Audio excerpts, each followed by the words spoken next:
I'm going to bloody my nose on this microphone here, Lee. I don't believe I need that. My name is Robyn Vernon. I'm a grateful Al-Anon. I'm going to immediately qualify myself by making a nest up here.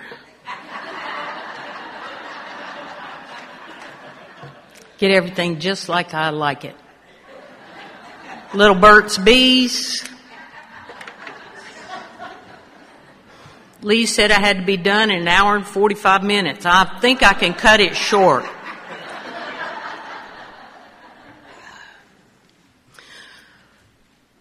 Well, let me say this. Thank you to Ben. I don't see him. Where's Ben? Ben, who called me and has been very gracious to get me here even a day early when God told me Thursday morning I was supposed to go on Thursday instead of Friday. Who knew? Sasha, who's been a great hostess. We had a meal together, and she's just like me. And you know what I say? Bless her heart. Woo! Woo! Bless her heart. God sends me people just like me no matter where it is. And I always bless their heart. The committee, thank you for the beautiful little tote bag with all, I'm telling you, those homemade chocolate-coated marshmallows are the bomb. You could have left everything else out and given me about 10 of those. But I am grateful for the Al-Anons doing the tote bags because Ben told me if he did them, there was going to be beef jerky for everybody. Now, I got nothing against beef jerky, but I like those chocolate-covered marshmallows. Okay, so before I get any trouble up here, there's a couple things I need to do. When Lois Wilson, the co-founder of Al-Anon, was asked what she did in the moment of silence before the meeting, she said she invited the God of her understanding. So I would like to have a moment of silence and ask each and every one of you to invite the God of your understanding. I'm less apt to get in trouble if we all pitch in on this. Very important. I am filling in for Rick J. And I would like to lift up some healing grace for him in that moment of silence as well. So a moment of silence, please.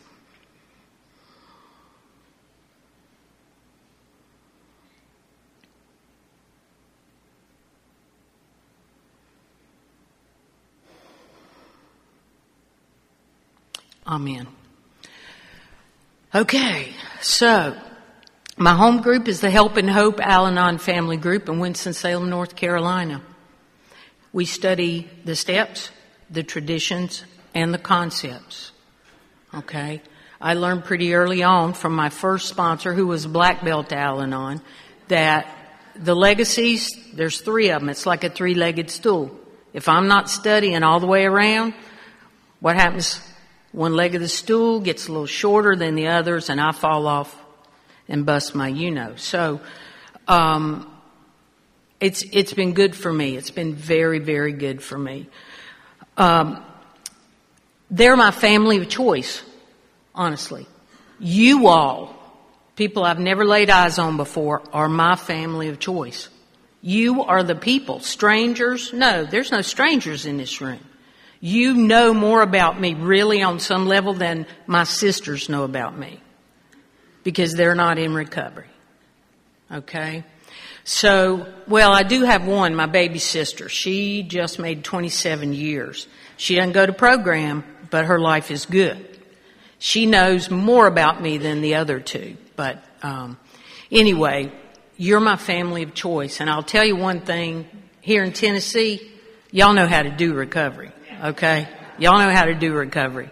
I've felt loved. I've heard a lot of laughter. Everybody. Just the nicest group of people, and I'm very grateful for that. That's not always the case. It's not always the case. So my family of origin, I didn't have an alcoholic in my family of origin. Okay? I come from a teetotaling Southern Baptist family. Okay? And I'm going to throw this out there right now. Drinking is a sin. See, I knew some of you didn't know. Glad I could bring you into that awareness this morning. If you don't get anything else, now you know. However, as I came in Al-Anon and I began recovery, began to walk this path, you start noticing things and you start asking questions. I have multi-generations of terminal alcoholism on both sides of my family, all the way back. Terminal alcoholism. So I was affected by the disease of alcoholism through my mother and father, the family disease of alcoholism, at birth. At birth. I call it the isms of alcoholism, okay? Today, for me, that's an internal spiritual malady. Talks about it in your book. You know that. Internal spiritual malady. Never fit anywhere. Never fit anywhere. Always different. Never enough. But you would never know that by the facade that I kept up. Okay? I was very rebellious. If you told, this is a little bit like an alcoholic, I think. If you told me not to, anybody, didn't matter who. If you told me not to, I am immediately thinking about, wonder how I can get that done. If you tell me drinking is a sin, don't ever do it, I'm immediately figuring out how I'm going to do it. Okay? So it's just the way I've rolled all my life. I'm a little better with that today, but it still my first thought may still always be a sick thought. I want to tell you a little bit about the alcoholic that I married. Okay. I want to tell you about our first date because I think it kind of describes our relationship. I knew David through school. We had some classes together in junior high school. He asked me out on our first date when we were juniors in high school. And we went to a party just a couple, 3 miles down the road from my house. I thought we had a great time. We did have a great time. And then when it was time to go home, he scared me to death driving the 3 miles to my house. When we got in the driveway, I was quite happy to be there. And he said, "You want to do something tomorrow? You want to go out tomorrow?" I said, "Yeah." Okay. Perhaps a healthier individual not affected by the family disease of alcoholism would have said, "Grateful to be home alive. No, thank you, buddy." But that's not what I said. I said, "Sure." So the next day came time for him to pick me up. He stood me up on our second date. Yeah, bad move. Turns out he was in a blackout when he drove me home. He didn't know he had asked me out on the second day. So he called me later that afternoon. I guess he remembered enough to know we had a good time. He called me the next afternoon. I cussed him out and hung up on him. I was having none of that. 15 minutes later, the doorbell rang. And there he stood. He said, "You want to go to Tanglewood?" I said, "Yeah, let's go." David, Vernon, and I fell in sick. We did not fall in love. We fell in sick. Okay? But we learned to love one another. He was my soulmate, my husband, and he was the original alcoholic in my life. We were married at 23. Now, I want to tell you this. I did a lot of partying. David and I partied together. I did a lot of dancing with you all on the other side of the hall. And I am very grateful that I do not have the allergy. Very grateful. I don't know that I would have survived. I really don't. But I did my best to qualify with you all. I just don't, that dog, hair of the dog that bitches stuff, man, no, can't do it. So we were married at 23 and the party continued. We were separated the first time at 29. And what happened, he walked out on a job that he had worked years to get at R.J. Reynolds Tobacco Company. He got a new job immediately. David was a white-collar alcoholic, just a very smart man, never missed any work. He was married to someone who had 20 jobs her first 18 years out of high school. And you know, some of them are still operating, doing it wrong. But I went in to the bathroom, and he was drinking beer at 7 o'clock in the morning before the new job. And I had seen signs, you know, I'd been saying, let's just only drink on weekends. You know, let's only party on weekends. And he would say, okay, sure, no problem. And then, you know, he's picking a cooler up 2 doors up at Marty's house and dropping it off. He just never could not party like I could not party. So I kicked him out of the house and changed the locks. Okay, I didn't know the term detachment. I didn't know about release with love. He was the problem, and I got rid of it. Amputation. You know, I didn't know about detachment. It was amputation. I do not recommend that. So it was a few weeks later, he ran through all his friends, ended up with his family. He called me from treatment on his birthday and said, I am right where I need to be. And he invited me to come to Al-Anon. And I said, well, what is that? And he said, well, that is a recovery program for the families. And I said, well, what do they do there? And he said, well, they go to Al-Anon to recover like I go to AA to recover. And I said, recover what? I thought the only thing I had lost was a drunken husband, and I wasn't interested in recovering that. There was nothing wrong with me. He was the problem. Absolutely nothing wrong with me. Okay? No self-awareness at all. So he came into AA. He got sober. He became a member in good standing. He served. And you all know, you've seen it more than I have, I imagine. He was a different human being. He was a different man. And I really liked what I saw. So we reconciled and we bought a new home. And, you know, we have something in Al-Anon called the 3 C's. I did not cause it, I cannot control it, and I cannot cure it. Okay? And when I first heard that, I thought, well, I know that I can't control it and I can't cure it, but I never felt that I had caused it. But when I look back, when we moved in that new house, I thought, I'm going to keep this house cleaner. I'm going to cook dinner every night. We have a new walk-in closet. I have all my shoes lined up on a shelf. I have a new job. I don't know what number that was. New job. I make more money. And the subconscious thought after each one of those was, and he won't need to drink. And he won't need to drink. So on a subconscious level, yeah, it was all about me. It was all about me. Okay? I did feel like I caused it and didn't even know it. Sue D., who is a longtime Al-Anon in Yorba Linda, California, talks about the little man that came and 12-stepped her husband to his first AA meeting. She's an Al-Anon like I was, okay? I was a rager. I was emotionally abusive. If I'd have been any bigger, I would have been physically abusive. And that little man turned around as he was taking her husband out to the car.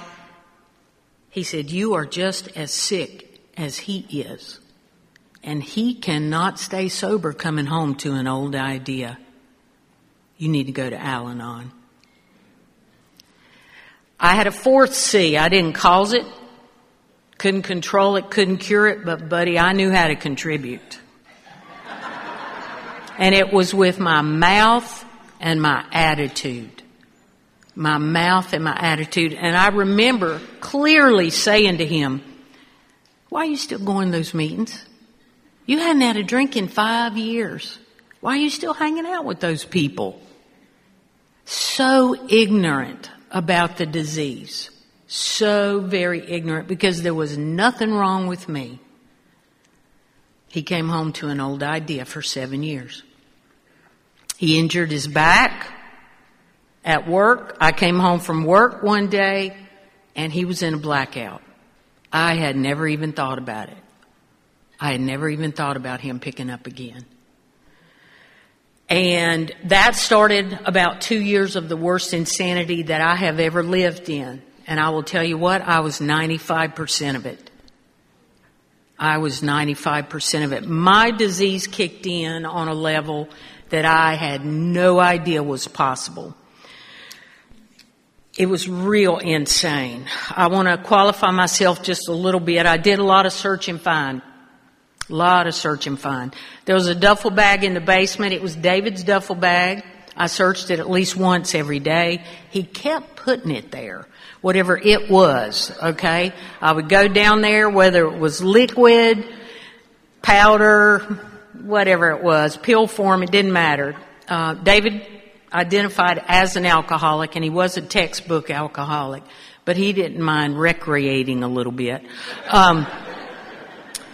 I would, whatever it was, I would bring it up to him. I would say, gotcha. Don't you think for 1 second that you're getting anything over on me, buddy. And then I would try to make him tell the truth. Yeah, that may be the funniest part about all of it. And you know, how can you tell if an active alcoholic is lying? His lips are moving. But you know, today, I know that disease, that active disease, would not allow him to tell the truth. It will go to any lengths to protect itself. I've seen that. I've experienced that. He meant it when he said, honey, I'll go back to those meetings. I love you. I'll go back to those meetings. But that disease would not allow him to. He had a lot of prescriptions from his doctor, which was his mother's next door neighbor. And he put them all in an unmarked Tylenol bottle. And I don't know what the program was, but he was crazy as I had ever seen him. So I thought, I better talk to him, the doctor. So I called the doctor and I explained it to him. Look, David's got all these pills in an unmarked bottle. He's just taking all of them at once, or I don't know what he's taking, but he is crazy. And the doctor said, oh, thank you for calling. I will not be giving him any more prescriptions. And then it would be 3-4 days. Here's another bottle full of pills in the duffel bag. Well, call the doctor again. Pretty soon, you can imagine, the doctor didn't want to take my calls. So I remember very clearly writing him a letter. I'm going to explain it to him one more time. And you know, I imagine that the doctor was going, wow, no wonder David's having headaches. No wonder David's having a little trouble sleeping. And those muscle spasms. If I was married to her, I'd be depressed too. So I was crazy. And the last thing I think, which might be the sickest thing I did, I had already started, well, what I say, and my first black belt Al-Anon sponsor said, is Al-Anon is no less terminal than alcoholism. But Al-Anons get parts taken out. It's a teaspoon at a time that we lose ourselves in this family disease. So you don't even know it's happening. Okay? And so I had started having some physical symptoms. I was having some jaw pain. Went to the dentist. He checked my teeth. He said, your teeth look fine, Robyn. Do you think you grind your teeth? And I was like, no, I don't grind my teeth. So my ear's hurting. I go to my family physician. He said, your ears look okay today, Robyn. Do you think you grind your teeth? No, I don't grind my teeth. Back to the dentist, x-rays, panoramic, anything they can give you. Got to figure this thing out. He said, Robyn, I'm telling you, no problem with your teeth. Are you sure that you don't? I do not grind my teeth. And I'm walking around like a tightly wound clock spring. Boom. I remember being ready to pull a young girl across the counter at Taco Bell. I was going to beat her to death over a burrito. Can't compartmentalize that kind of rage. It just spills over on everybody. So, my family doctor thought it'd be a good idea to give me some Klonopin. Yeah. But see, there was nothing wrong with me.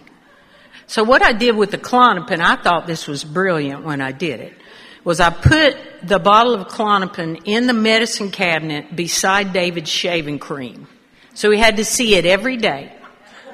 And I counted it every morning and every night to be sure he wasn't taking it. Yep. Some of us are sicker than others, and I am some of that some. So, on December 29th of 1992, the only reason I know the date is because of my daddy's birthday. I had a moment of clarity. I don't know how it happened. I didn't plan on having it. Certainly didn't pray about it. I did not have a God of my understanding. I heard David downstairs in the basement. He was in a 30-gallon trash can, but he was not in the trash over here. He was in the bird seed back in the back of the basement. And I knew he wasn't feeding the birds at 6 a.m.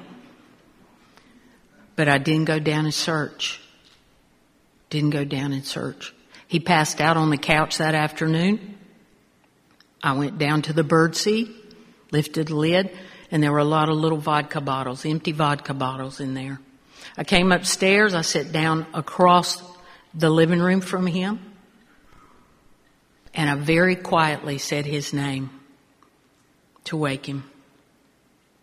In the past, if I had found something in the duffel bag or the golf bag or the bird seed at 3 o'clock in the morning, and David was asleep in our bed, trust me, I was coming up those steps in a very loud and mean way, and I didn't know where he was sleeping that night, but I could sure tell you where he wasn't sleeping, and that was in our bed.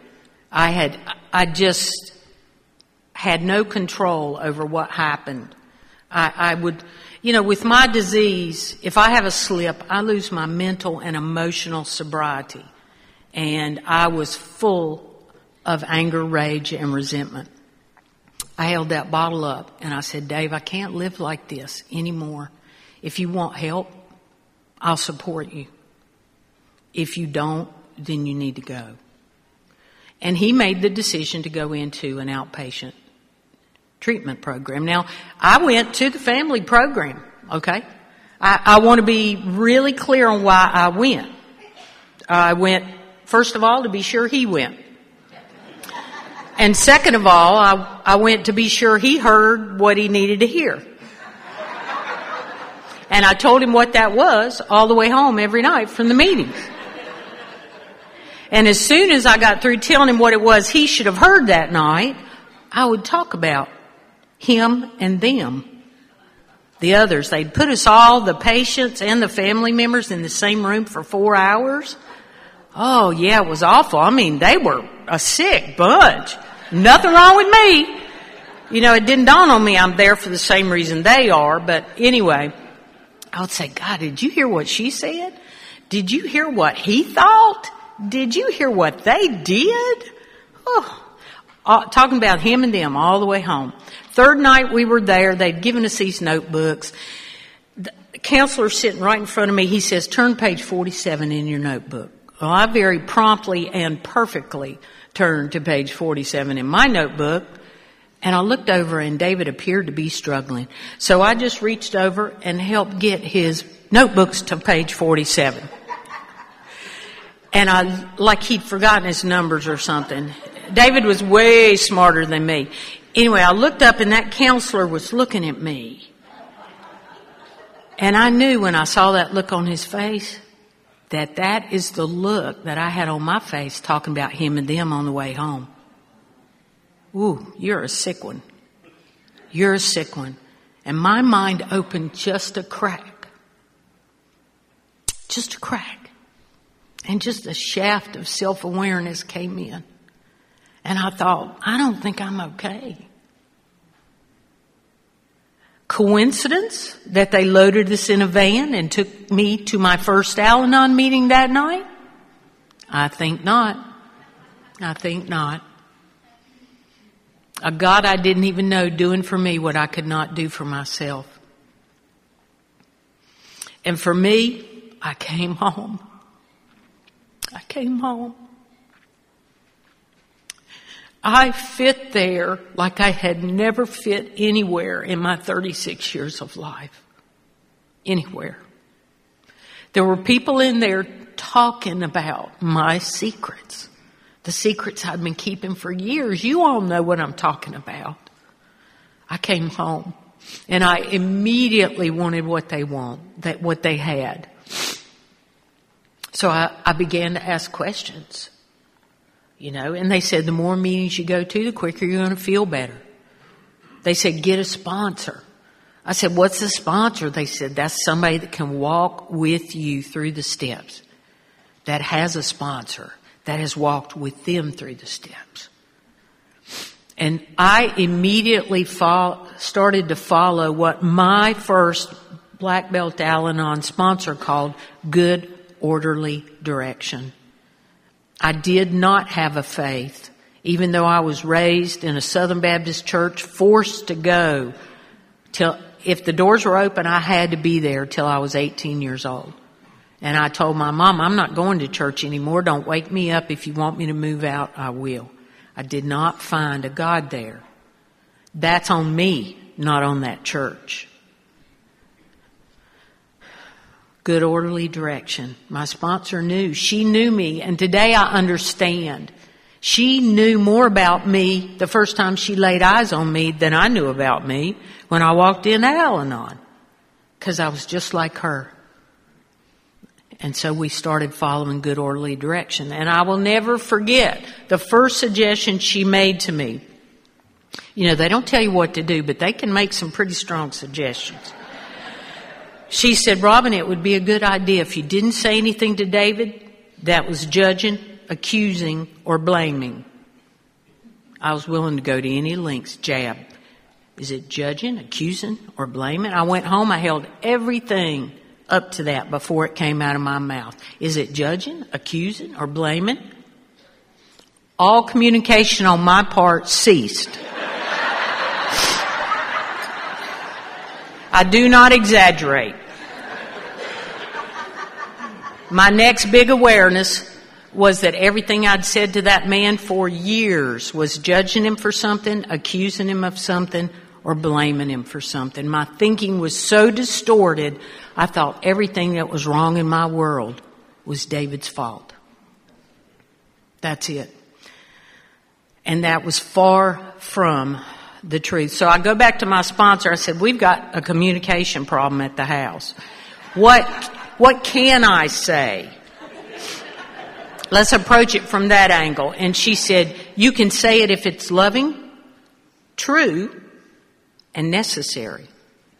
But it has to be all three. Well, I could get true and necessary, you bet. Could not pull off loving. No. I had a murderous heart. I'm serious. I did not want to be married. I did not want to be with this man. I just had not done my work. You know, I had not done my work. It takes work. You know, you heard in our traditions, our singleness of purpose is helping families of other alcoholics. The first thing it tells you how we do it, by working the steps of Alcoholics Anonymous. Okay? And my work had begun, but I wasn't way into it. So, and I understand today there has to be a space. See, his drug of choice is alcohol. He and the illusion of control thereof is my drug of choice. So I needed some space, and early sobriety, it was tough. It was tough for both of us. So she put me to work working the steps. And I don't mind telling you, I flew through 1 through 4. I mean, how hard could it possibly be? There's only 12, and I am smarter than the average human being, of course.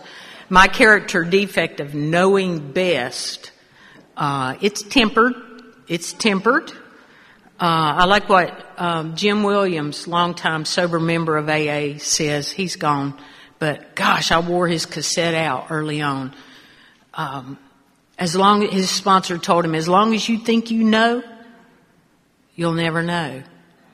But when you begin to know that you do not know, then you'll know. Took me a while to figure all this stuff out. But I understand today I don't know what's best for anybody else. I don't even know what's best for me. So I did 1 through 4, and I was going to skip 5. That's the one. I don't know if everybody comes in with one that they're not going to do, but I was never telling this fairy princess sponsor of mine everything about me. Wasn't going to happen. Wasn't going to happen. So I just kept putting it off. She'd say, how's that 4-step coming along? Good, good. I'm making really good progress on it. Might be another week. She'd say, are you done with that 4-step? No, ma'am, but I'm working on it. I'm working on it. She'd ask me again, and what happened, I made the mistake of telling her the truth. I said, I think I'm stuck. And she said, well, I think maybe you need to process. Oh, I'd not heard that word. I said, yes, I think maybe I do. And she said, well, come over for lunch on Saturday and we'll process. This woman was very cunning. And so I went over, we're having lunch, the phone rang, and I hear her tell another Alan, now I'm going to have the ringer turned off on the phone this afternoon because I'm going to be taking a 5th step. And I went, wonder who's coming over to do a 5th step after I get done processing. She tricked me. She did. A woman that I had known 3 months risked our relationship. She loved me enough as a heart sister, a fellow limper on this path, to risk our relationship because she knew that if I didn't do this work, as superficial and early as it was, that I might not survive recovery. The disease could jerk me up and take me out of here just like that. And she was right. Relapse happened about a month after that. And I had a hard time staying, even though I had done the first 5 steps. Very superficial. So it was really hard during that time, the relapse. I didn't know it, but one indication, you had told me, I went to open AA meetings. I went to 9 meetings a week, including open AA speaker meetings. And I had heard you talk about the disease progressing even though the drinking wasn't active. And that became very clear when he relapsed. And I was having a hard time getting to meetings. And my sponsor suggested that perhaps I needed to come to her house for a week.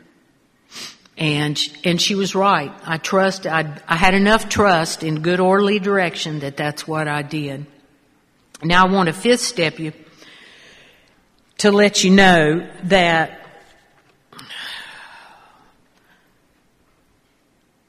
I had done such a good job on my 1st step that I was giving this alcoholic the name of an AA sponsor I had picked out for him. Some of the some. Well, his sponsor had a lake house, and he didn't even have a phone at the lake house. And I knew you had to be able to get a hold of your sponsor 24 hours a day, 7 days a week. So I had conveniently been giving him the name and number of my sponsor's husband. I'm sure there was a ulterior motive of information exchange. You know, that need to know. Need to know is a need to control. However, I had been given him this number, and then I would immediately ask Ray, has he called? Has he called? No, hadn't heard from him. I'm sure Ray was like, oh, God. Anyway, as I was leaving my house, I was standing down in the basement beside my car, and I thought, he is at that bottom I've heard him talking about. They've talked about this. I know that's where he is. I'm going to give him that number one more time, and he'll make the call this time. You know, this time it'll be different, doing the same thing over and over and over, expecting different results. So I handed him Ray's number on a sticky note. I took one step and got in my car and pulled out of that garage. And on the way, their house was about 20 minutes from mine. On the way over, I was raging. Oh my God, I was so mad. I was like, look at all I'm doing. Look at everything I'm doing. I'm going to 9 meetings a week, and he's drinking again. You know, this is the Al-Anon salute.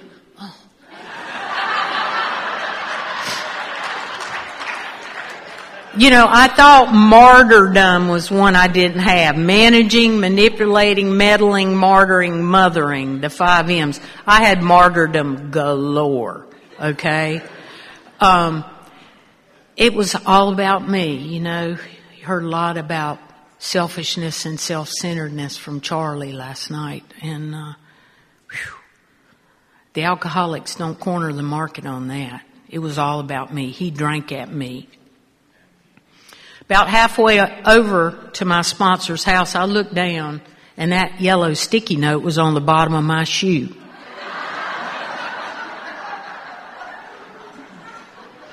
And that is when I made the transfer from my head to my heart. It's a heart program. It's not a head program.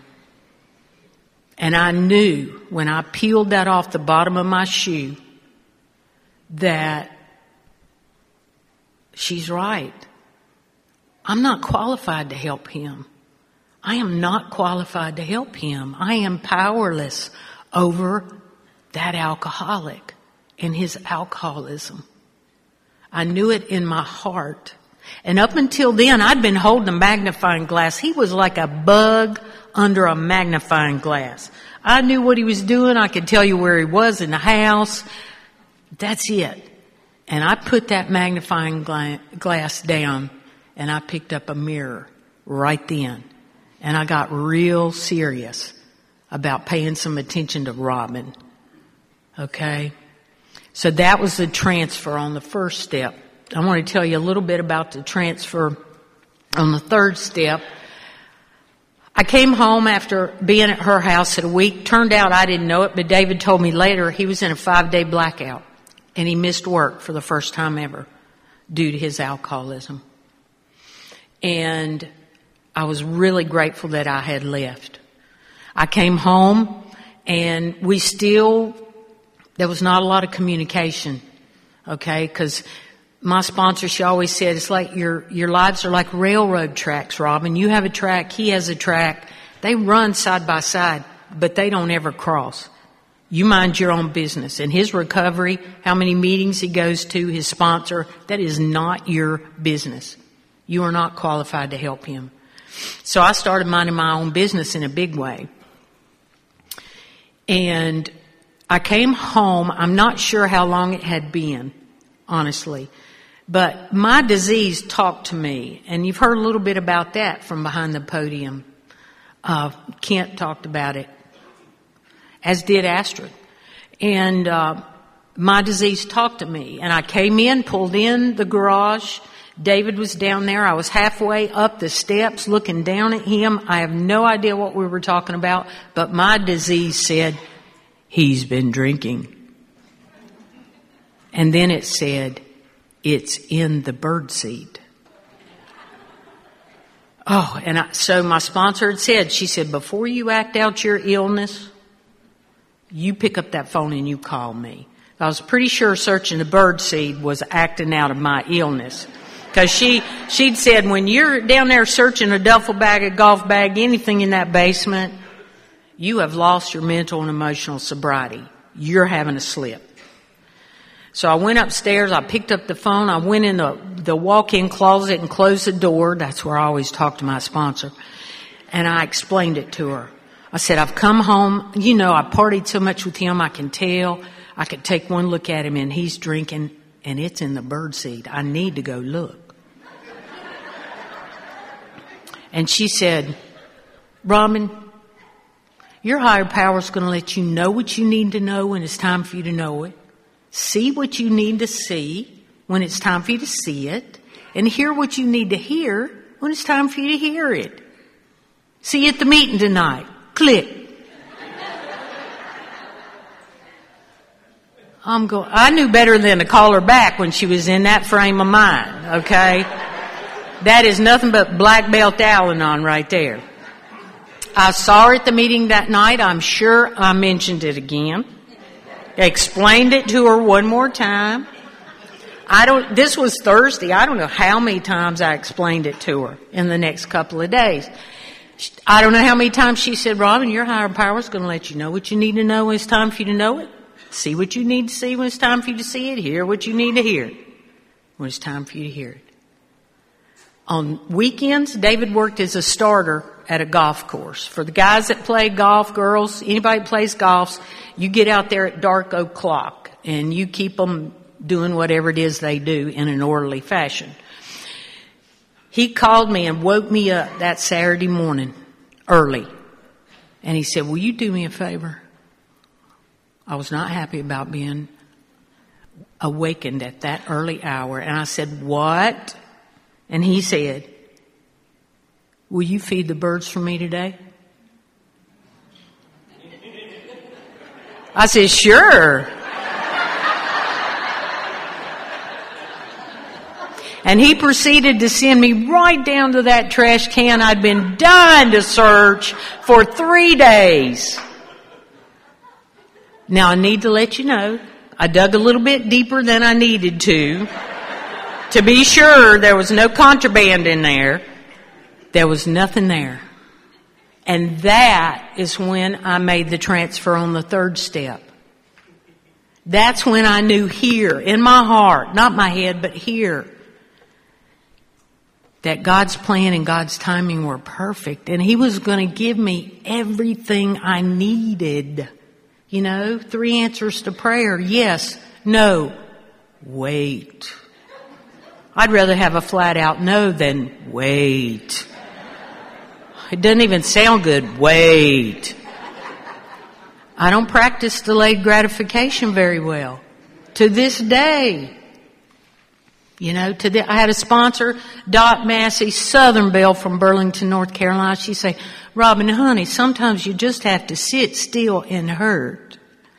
Ooh, wait. There was nothing in there. Absolutely nothing in there. Once again, put down that magnifying glass and pick up that mirror. I want to talk about the last time David came home to our house drunk. December 22nd of 1993. I had cooked dinner. I don't know how that happened. We hadn't had a meal together in months because he was still active on some level. But I was holding a mirror, not a magnifying glass. So I didn't know. I cooked dinner. I had the table set. We were ready to eat when he walked in drunk. Okay? We sat down. We had a meal together. I have no idea what we talked about, but I can tell you what we did not talk about. That was the fact that he'd been drinking. In the past, my mouth's hooked to the doorknob. You've been drinking. I have not. I've not been drinking. Dave, come on. I drank with you for years. You know, I can tell. Boom, I'd be down those steps. I'd be finding whatever it was, wherever it was. Trying to make him tell the truth. over and over and over. Those were our tapes. Our tapes. Same thing over and over. I was doing something different. I had learned to pray, God, please let me know when to speak up and when to shut up. If it's time to speak up, please let it be your words. I was doing the dishes. He's sitting at the table with this deer in the headlights look because this woman's different. Something's different here. It's a little disconcerting, you know. And I turned around and I said to him, I need to let you know that I'm uncomfortable with the way you are. And that's all that came out of my mouth. He immediately started his part of the old tapes. Well, I've not been drinking. I said, stop, please. I'm not going to discuss it with you. I just need to let you know how I felt about it. And I finished the dishes and I went and sat down in the living room because I had a meeting. Now, the rat was in the cage. Whew. But I was different. And in about 30 minutes, he came in, he sat down beside me on the sofa, and he did the thing that I'd been trying to make him do for years. He sat down and he said, I drank today. I've hurt you. And I'm sorry.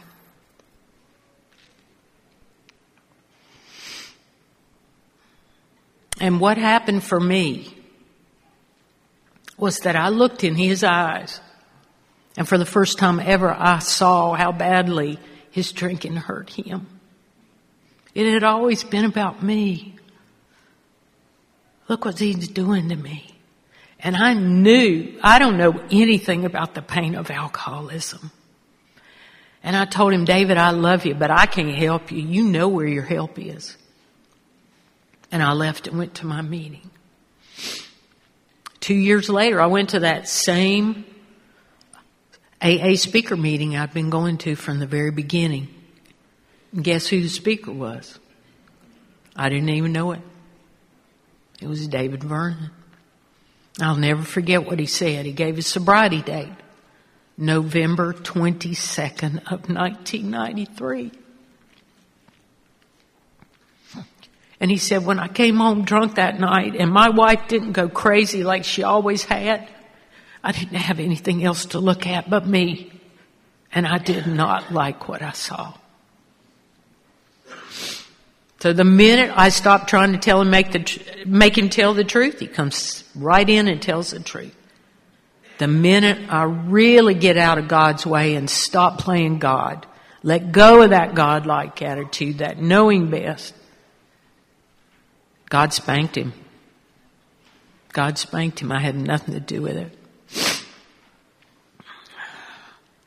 The biggest difference between me and God, he never thinks he's me.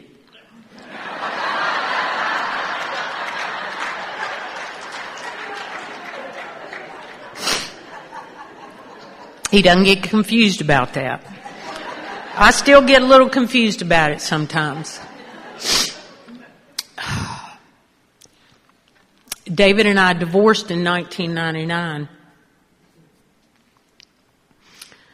We remained best friends. We did it in recovery. We treated one another like we wanted to be treated, and we talked to one another like we wanted to be talked to. But we would still see one another frequently. He was my best friend, my soulmate, and I knew that I could call him for anything. In 2009, he called me from another treatment center. He was about a month short of 16 years. And that's when I began to learn about pitiful, incomprehensible demoralization.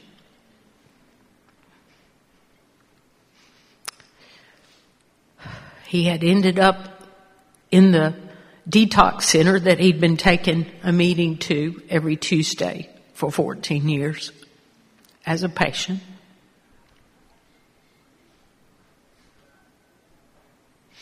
I learned really how baffling, cunning, powerful, and patient this disease is.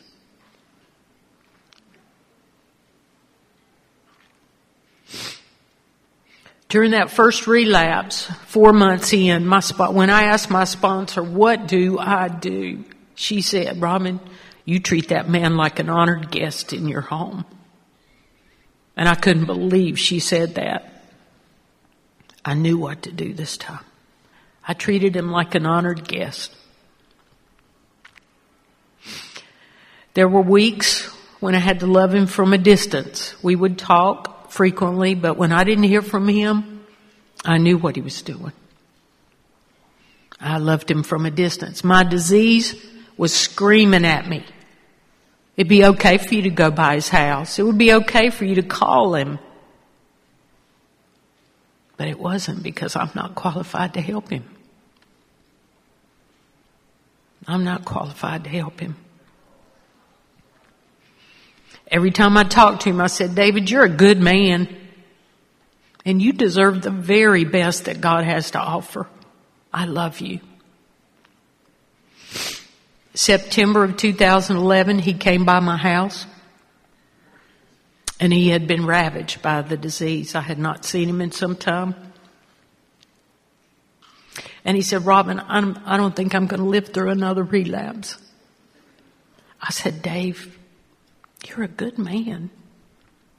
And you deserve the very best that God has to offer. I don't want you to die. I love you. And it was a month later that a dual member in my home group called to let me know that David had died from the effects of terminal alcoholism. My greatest regret in my disease was the dignity that I took from a fine man. And it is by the grace of Al-Anon and Alcoholics Anonymous, I took no more dignity from that man during the last 2 years of his life. That is a miracle that I will always be grateful for.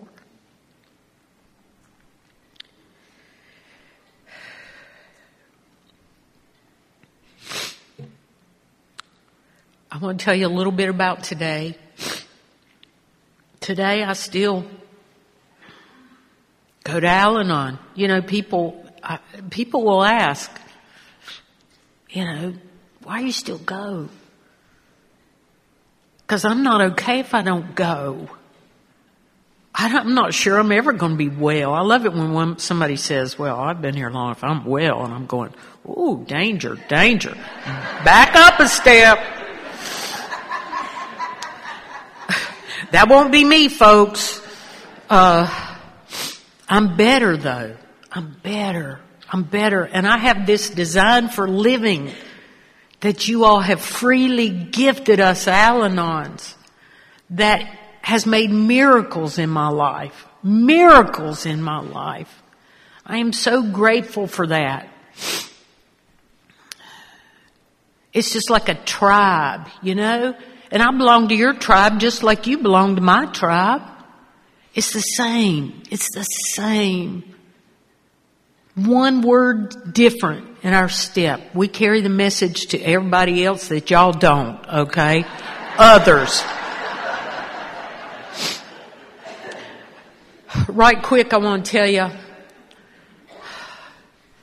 it's probably been 2 years ago now. Sunday, I got up Sunday, it was a Sunday, and my main sewer pipe was leaking. And I was like, oh my God, that's not something you can let go to Monday. And plumbers, they're not cheap during a week. But I called, and the guy came out, and he came, he looked, he went away, he got parts, he came, he fixed it. He said, let me check your, whatever that thing is, septic tank while I'm here. And I'm like, oh my God, he's going to milk me for everything I've got. But I said, sure, no problem. He checked it. I have a pumping station because the land doesn't perk well, all that stuff. Anyway, everything looked good. And when we were done, I said, okay, thank you so much for coming today. What do I owe you? And he said, You were David's Robyn, aren't you? I said, yeah, I was married to David Vernon. He said, he saved my cousin's life. He's still sober today. There'll be no charge. That's a miracle. It's not a big deal. I could have paid the bill, but that's when I talk about this tribe. Y'all are my family of choice, and I'm so grateful to be amongst you. The way I look at my life today is my worst day today is 300% better than my best day was pre-Al-Anon, and that tells me I'm right where I need to be with you all, and I'm doing exactly what I need to be doing. Thank you.